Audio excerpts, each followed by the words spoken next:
Student, chemistry मंथन में आपका स्वागत है।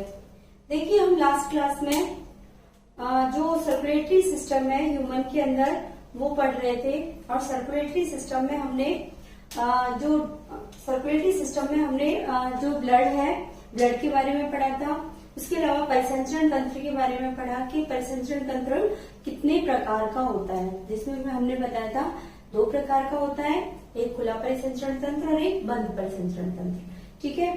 अब देखो, हमने ब्लड के बारे में पढ़ा था कि जो ब्लड होता है वो क्षारीय होता है।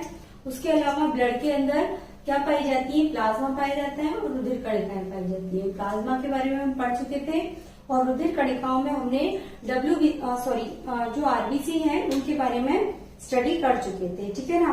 आज हम स्टडी करेंगे डब्ल्यूबीसी के बारे में। ठीक है, डब्ल्यूबीसी और प्लेटलेट्स। आपको पता है कि जो रुधिर कणिकाएं वो 3 प्रकार की होती हैं। ब्लड में पाई जाने वाली जो रुधिर कणिकाएं होती हैं वो 3 प्रकार की होती हैं। ठीक है। फर्स्ट होता है रक्त में पाई जाने वाली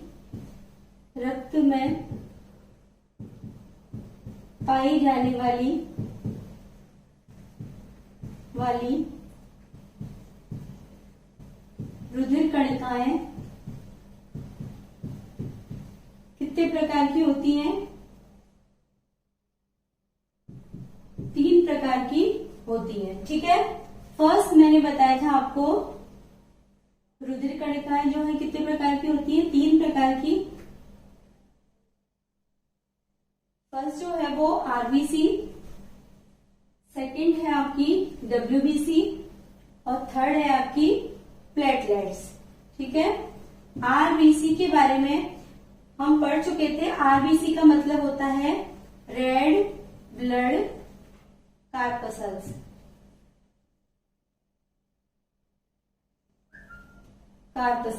ठीक है। और डब्ल्यूबीसी यानी कि व्हाइट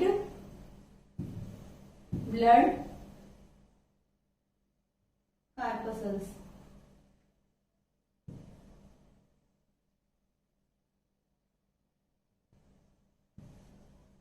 और थर्ड है आपकी प्लेटलेट्स।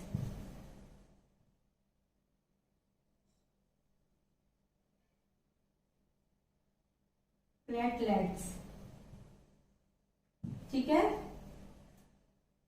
तो रुधिर कणिकाएं 3 प्रकार की बताया था मैंने आपको। फर्स्ट जो होती है वो होती है आरबीसी या रेड ब्लड कार्पसल्स। सेकंड या फिर इनको क्या बोलते हैं, लाल रुधिर कणिकाएं बोलते हैं। सेकंड जो होती है वो है व्हाइट ब्लड कार्पसल्स या श्वेत रुधिर कणिकाएं। और थर्ड जो होती है वो होती है प्लेटलेट्स। ठीक है। अब देखिए, जो रेड ब्लड सेल्स है इसके बारे में हम पढ़ चुके थे, तो आज हम पढ़ेंगे क्या, व्हाइट ब्लड सेल्स के बारे में, यानी कि डब्ल्यूबीसी के बारे में। तो हम पढ़ेंगे क्या, डब्ल्यूबीसी या इसको बोलेंगे व्हाइट ब्लड कार्पोसल्स।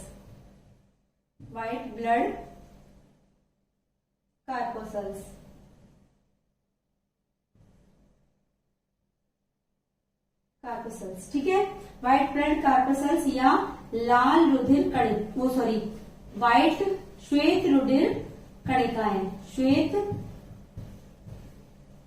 रुधिर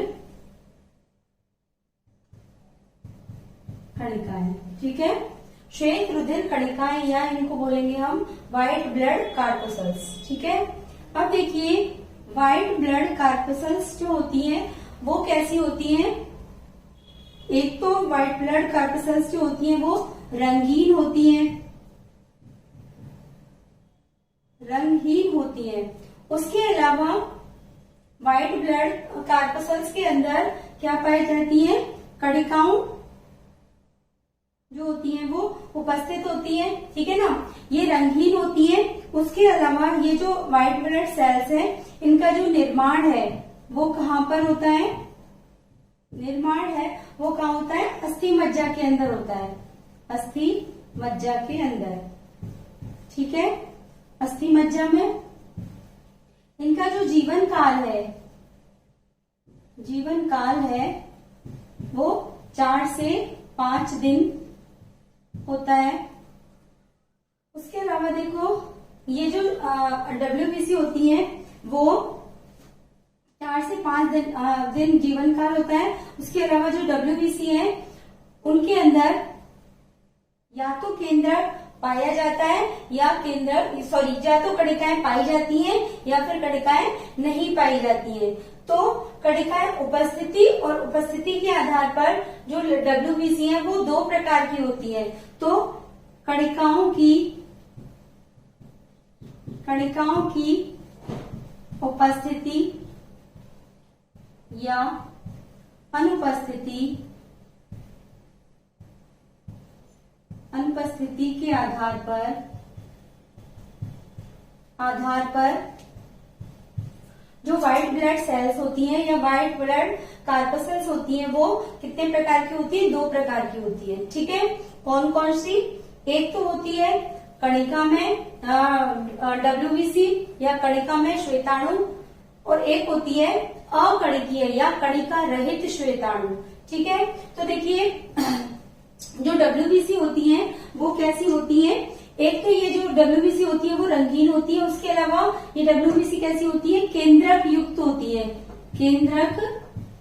होती है। आपको पता है जो RBC है वो कैसी होती है? केंद्रक रहित होती है। उनके अंदर केंद्रक नहीं पाया जाता। न्यूक्लियस जो होता है वो एब्सेंट होता है। लेकिन जो ऊंट और लामा होता है उसके अंदर जो केंद्रक है वो उपस्थित होता है। लेकिन जो WBC होती है वो कैसी होती है? केंद्रक युक्त होती है, यानी कि इनके अंदर केंद्रक पाया जाता है। ठीक है, रंगीन होती है। उसके अलावा देखिए ये जो WBC होती है इनका निर्माण अस्थि मज्जा के अंदर होता है। और उसके अलावा देखिए इनका जो जीवन काल है वो 4 से 5 दिन होता है। और इनकी उपस्थिति या अनुपस्थिति के आधार पर ये 2 प्रकार की होती है। उसके अलावा देखिए जो WBC है उनकी जो संख्या होती है वो कितनी होती है? 6000 प्रति घन मिलीमीटर होती है। प्रति घन मिलीमीटर।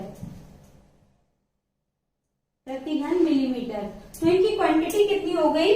6000 प्रति घन मिलीमीटर हो गई। तो ये कैसी होती है? श्वेताणु केंद्रक युक्त होती है। उसके अलावा इनका निर्माण अस्थि मज्जा के अंदर होता है। और जो जीवन काल है वो 4 से 5 दिन होता है। इसके अलावा देखो कणिकाओं की उपस्थिति या अनुपस्थिति के आधार पर ये 2 प्रकार की होती है। और इनकी जो संख्या होती है वो कितनी होती है? ब्लड के अंदर 6000 प्रति घन मिलीमीटर होती है। तो देखो हमने क्या पढ़ा कि जो व्हाइट ब्लड सेल्स है वो कणिकाओं की उपस्थिति या अनुपस्थिति के आधार पर कैसी होती है? 2 प्रकार की होती है। कौन कौन सी होती है? एक तो होती है ग्रेन्युलोसाइट और एक होती है एग्रेन्युलोसाइट। ठीक है, कौन कौन सी होती है? एक तो होती है ग्रेन्युलोसाइट और एक होती है एग्रेन्युलोसाइट। ठीक है, अब देखिए कणिकाओं की उपस्थिति या अनुपस्थिति के आधार पर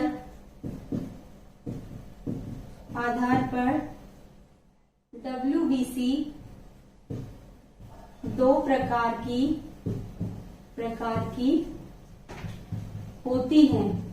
ठीक है, तो कणिकाओं की उपस्थिति या अनुपस्थिति के आधार पर WBC 2 प्रकार की होती हैं। फर्स्ट जो होती है वो होती है कणिका में श्वेताणु। WBC को श्वेताणु भी कहते हैं। श्वेताणु या इनको कहते हैं ग्रेन्युलोसाइट। ठीक है, और सेकंड होती है आपकी कणिका रहित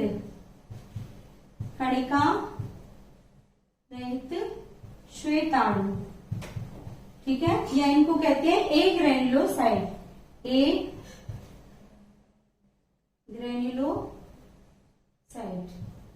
ठीक है, तो देखिए जो WBC है वो कैसी होती है, 2 प्रकार की होती है, कणिकाओं की उपस्थिति या अनुपस्थिति के आधार पर।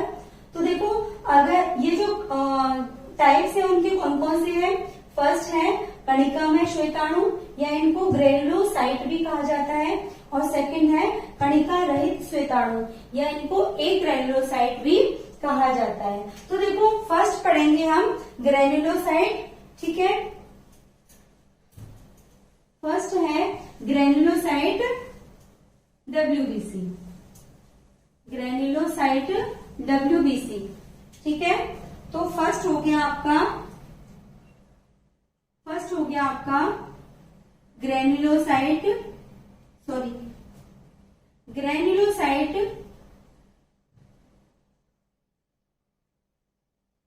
WBC, ग्रेनुलोसाइट WBC या इसको कहेंगे कणिका युक्त या कणिका में श्वेताणु, ठीक है। अब देखिए ग्रेनुलोसाइट WBC या कणिका में श्वेताणु जो होते हैं वो फर्स्ट तो कैसे होते हैं, इनमें कणिकाएं पाई जाती हैं, ठीक है। सेकंड इनमें जो केंद्रक होता है वो कैसा होता है, केंद्रक जो होता है वो मतलब ये जो WBC होती है ग्रेनुलोसाइट, ये बहुकेंद्रकीय होती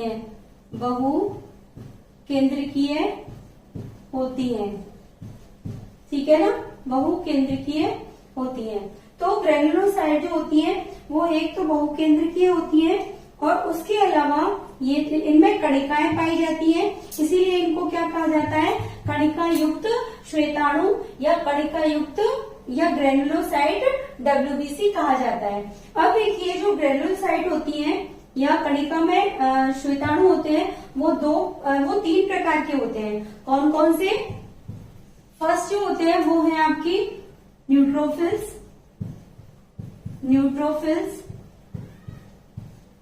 ठीक है। सेकंड जो है आपकी वो है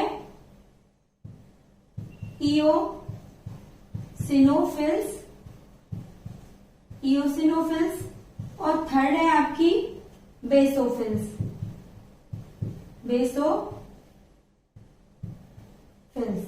ठीक है। तो देखिए कणिका में जो WBC होती है या कणिका में जो श्वेताणु होते हैं वो कितने प्रकार के होते हैं? 3 प्रकार के। कौन कौन से? न्यूट्रोफिल्स, इओसिनोफिल्स और बेसोफिल्स। तो न्यूट्रोफिल्स जो होती है इसके बारे में पढ़ते हैं कि जो न्यूट्रोफिल्स होती है वो मुख्य रूप से इनकी संख्या, इनकी जो क्वांटिटी होती है वो कितनी होती है? 62% होती है। फर्स्ट पढ़ेंगे हम न्यूट्रोफिल्स। फर्स्ट है आपकी न्यूट्रोफिल्स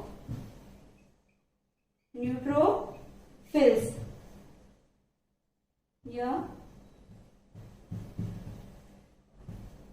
न्यूट्रोफिल्स।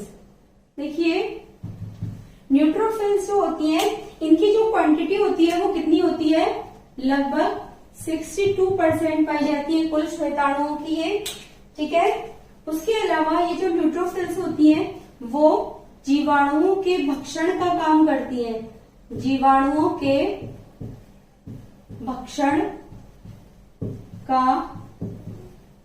कार्य करती है, ठीक है। जो न्यूट्रोफिल्स होती है टोटल WBC की 62 या टोटल जो WBC होती है कणिका में उनकी कैसी होती है? 62% होती है और जीवाणुओं और इनका जो कार्य होता है वो जीवाणुओं के भक्षण का होता है, जीवाणुओं का या बैक्टीरियल सेल्स का भक्षण करती है। उसके अलावा देखिए जो WBC जो न्यूट्रोफिल्स होती हैं वो अम्लीय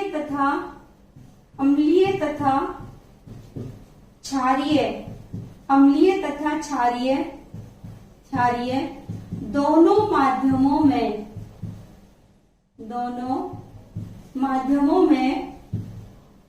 अम्लीय तथा क्षारीय दोनों माध्यमों में अभिरंजित होने के कारण अभिरंजित होने के कारण, दोनों माध्यमों में अभिरंजित होने के कारण क्या कहलाती है?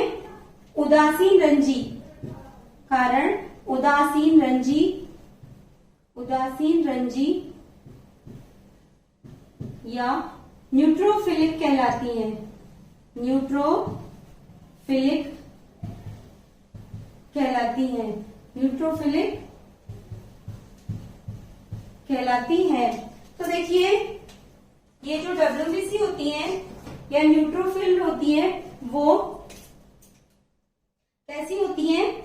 एक तो जीवाणुओं के भक्षण का कार्य करती है, उसके अलावा 62% पाई जाती है। और जो न्यूट्रोफिल होती है वो अम्लीय तथा क्षारीय, दोनों माध्यमों में अभिरंजित होने के कारण कैसी होती है? उदासीन रंजी होती है। और इनका जो अभिरंजन होता है वो कैसा होता है? उदासीन रंजी होती है। और ये दोनों माध्यमों में बैंगनी रंग की अभिरंजित होती हैं। अभिरंजित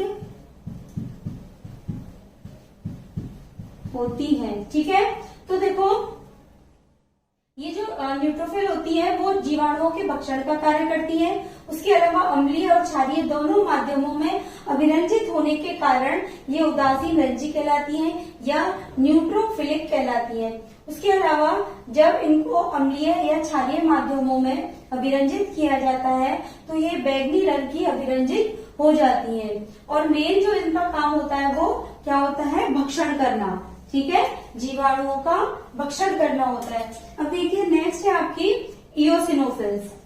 ये तो हो गई आपकी क्या? न्यूट्रोफिल्स। सेकंड है आपकी इओसिनोफिल। ठीक है, अब देखिए, जो इओसिनोफिल्स होती है, सेकंड है आपकी क्या? सेकंड है आपकी क्या?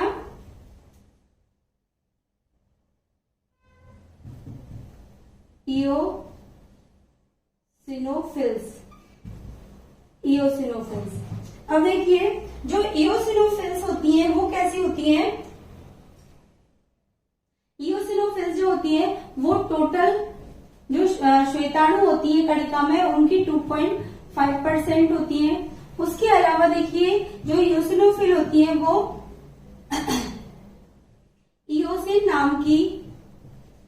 इओसिन नाम की डाई में या फिर इओसिन नाम की अम्लीय माध्यम में लाल या गुलाबी रंग की अभिरंजित हो जाती हैं। ठीक है, तो देखिए, जो इओसिनोफिल्स होती है उसमें क्या होता है कि इओसिनोफिल एक तो 2.5% होती है। उसके अलावा ये इओसिन नाम के डाई में या इओसिन माध्यम में कैसी हो जाती है? लाल या गुलाबी रंग की अभिरंजित हो जाती है। उसके अलावा देखो, ये जो इओसिनोफिल्स होती है ये हिस्टामिनिक कहलाती है। हिस्टामिनिक कहलाती है और कहलाती है। ठीक है, ये हो गया इओसिनोफिल। उसके अलावा देखो, थर्ड नंबर का हो गया आपका बेसोफिल। थर्ड नंबर का क्या हुआ आपका? बेसोफिल। थर्ड नंबर की क्या है आपकी? बेसोफिल्स। Third basophils. तो देखिए, बेसोफिल्स जो होती है, बेसोफिल्स जो होती है वो टोटल माध्यम की जो टोटल डब्ल्यूबीसी होती है उनकी 0.5% होती है। उसके अलावा ये जो बेसोफिल होते हैं वो क्षारीय माध्यम में बैंगनी रंग की अभिरंजित होती है, अभिरंजित होती है। और इनको अभिरंजित करने के लिए एक डाई यूज में आती है, इसका नाम है मिथाइलिन ब्लू, मिथाइलिन ब्लू। ठीक है, तो मिथाइलिन ब्लू के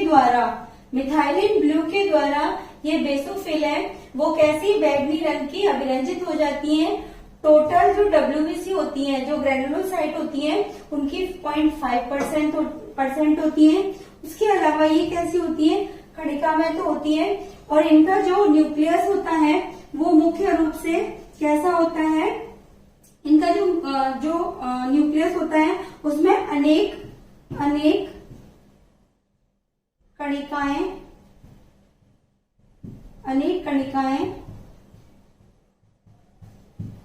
पाई जाती हैं। ठीक है, तो जो बेसोफिल है वो कैसी होती है, एक तो टोटल ग्रेनुलोसाइट जो होती है उनकी 5% होती है।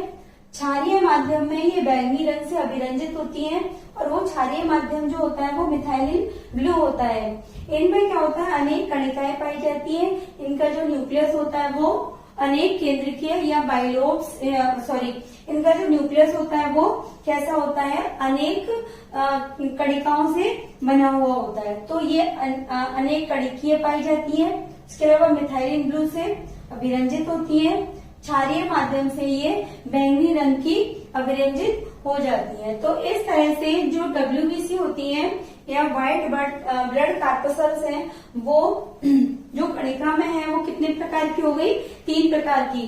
कौन कौन सी हो गई, एक तो हो गई आपकी इओसिनोफिल्स, इसके अलावा न्यूट्रोफिल्स और बेसोफिल्स। ठीक है, तो 3 प्रकार की हो गई। अब है आपकी अकणिकीय या कणिका रहित WBC। ठीक है, सेकंड है आपकी अकणिकीय या कणिका रहित WBC। ठीक है, WBC में अकणिकीय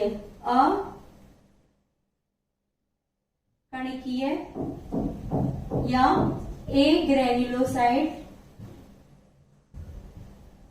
WBC, अकणिकीय या ए ग्रेन्युलोसाइट WBC। तो देखिए, अकणिकीय या ए ग्रेन्युलोसाइट जो होती है, इनमें कणिकाओं का अभाव होता है, कणिकाएं नहीं पाई जाती हैं। उसके अलावा कणिकाएं नहीं पाई जाती हैं। उसके अलावा जो अकणिकीय होती हैं वो 2 प्रकार की होती हैं। कौन सी, एक होती है मोनोसाइट और एक होती है लिम्फोसाइट। मोनोसाइट और सेकंड जो होती है वो होती है लिम्फोसाइट। ठीक है ना, मोनोसाइट और लिम्फोसाइट। ठीक है, अब देखिए, जो मोनोसाइट होती है वो मुख्य रूप से बड़े आकार की होती है, और उसके अलावा ये जो मोनोसाइट होती है, एक तो बड़े आकार की होती है, उसके अलावा ये जो मोनोसाइट होती है ये भी जो होती है वो भक्षण का कार्य करती हैं। यानी कि ये जो है इनको बृहद भक्षाणु भी कहते हैं, बृहद भक्षकाणु या मैक्रोफेजेस भी कहा जाता है। ठीक है, तो इनको क्या कहा जाता है, बृहद भक्षकाणु या मैक्रोफेजेस भी कहा जाता है। ये बड़े आकार की होती है। उसके अलावा इनका जो कार्य होता है वो भक्षण का होता है, और इसीलिए इनको बृहद भक्षकाणु भी कहा जाता है। तो देखिए, कौन कौन सी कोशिकाएं भक्षण का काम करती हैं, एक तो न्यूट्रोफिल्स करती है और एक क्या करती है, मोनोसाइट करती है। इओसिनोफिल्स जो होती है वो क्या काम करती है, जो ग्रेनुलोसाइट में थी वो उनका जो कार्य होता है एलर्जी से बचाव करना होता है। कोई भी एलर्जी होती है बॉडी में तो उस कंडीशन में इओसिनोफिल जो होती है वो इकट्ठी हो जाती है, उस एलर्जी को खत्म कर देती है। इसके अलावा मोनोसाइट जो होती है वो क्या काम करती है, न्यूट्रोफिल्स की तरह ही जीवाणु या विषाणु जो भी होते हैं, जो भी सूक्ष्म जीव होते हैं, उनके भक्षण का काम करती है और उन्हें नष्ट कर देती है। इसीलिए, और ये बड़े आकार की होती है, इस कारण इनको बृहद भक्षकाणु या मैक्रोफेजेस भी कहा जाता है। अब देखिए नेक्स्ट है आपकी लिम्फोसाइट। ठीक है, लिम्फोसाइट जो होती है मुख्य रूप से प्रतिरक्षा का काम करती है। इनका जो निर्माण होता है वो अस्थि मज्जा और लसिका ऊतकों में होता है। उसके अलावा ये क्या काम करती है, प्रतिरक्षा का काम, प्रतिरक्षा का कार्य करती है। उसके अलावा ये जो लिम्फोसाइट है वो दो प्रकार की कोशिकाएं बनाती हैं। कौन सी, टी लिम्फोसाइट, टी लिम्फोसाइट और बी लिम्फोसाइट। ठीक है, तो दो प्रकार की कोशिकाएं होती हैं। कौन सी, एक तो टी लिम्फोसाइट होती है और एक होती है बी लिम्फोसाइट। तो जो लिम्फोसाइट है इनका मुख्य कार्य जो होता है वो किसका होता है, भक्षण करने का या भक्षाणु का। इनका जो निर्माण होता है वो अस्थि मज्जा में होता है या लिम्फ जो हमारे लिम्फ नोड्स होते हैं लिम्फ के अंदर या लसिका के अंदर होता है। मुख्य कार्य प्रतिरक्षा का होता है। ये दो प्रकार की कोशिकाएं उत्पन्न करती हैं, एक तो टी लिम्फोसाइट और बी लिम्फोसाइट। मुख्य रूप से प्रतिरोधक क्षमता होती है, उसके लिए ये रेस्पॉन्सिबल या जिम्मेदार होती है। ठीक है, नेक्स्ट होती है आपकी, देखो तीन प्रकार की सेल्स थी, एक थी आरबीसी, डब्ल्यूबीसी और प्लेटलेट्स। आरबीसी और डब्ल्यूबीसी हम पढ़ चुके हैं। थर्ड है आपकी प्लेटलेट्स। ठीक है ना। अब ये प्लेटलेट्स जो होती हैं वो मुख्य रूप से क्या काम करती हैं प्लेटलेट्स का जो काम होता है वो मेनली ये बहुत ही छोटे होते हैं और संख्या में ये क्या होते हैं, बहुत छोटे होते हैं। उसके अलावा संख्या में ये कैसे होते हैं, 3 लाख संख्या में, इनकी संख्या जो होती है वो 3 लाख प्रति घन मिलीमीटर होती है। 3 लाख प्रति घन मिलीमीटर होती है। उसके अलावा देखिए जो प्लेटलेट्स होते हैं वो मुख्य रूप से रक्त क्लॉटिंग या रक्त का थक्का जमाने में सहायक होते हैं। ठीक है, रक्त का थक्का जमाने में सहायक होते हैं। ये बहुत छोटे होते हैं क्या, प्लेटलेट्स। उसके अलावा इनकी जो संख्या होती है वो 3 लाख प्रति घन मिलीमीटर होती है। ठीक है, अब देखिए आपको पता है कि जो हमारा ब्लड है, ब्लड के अंदर एक प्रतिस्कंदक पदार्थ पाया जाता है। कौन सा, हेपेरिन। ठीक है ना, हेपेरिन पाया जाता है। उसके विरुद्ध ये प्लेटलेट्स जो होती है वो ब्लड का थक्का जमाने में सहायक होती है। और उसके अलावा ये संख्या में बहुत कैसी होती है, बहुत अधिक होती है, 3 लाख प्रति घन मिलीमीटर। और ये जो होती है आकार इनका बहुत छोटा होता है। ठीक है, तो ये हो गया आपकी 3 प्रकार की कोशिकाएं, आरबीसी, डब्ल्यूबीसी और प्लेटलेट्स। ठीक है, बाकी का अपन कल पढ़ते हैं। Thank you.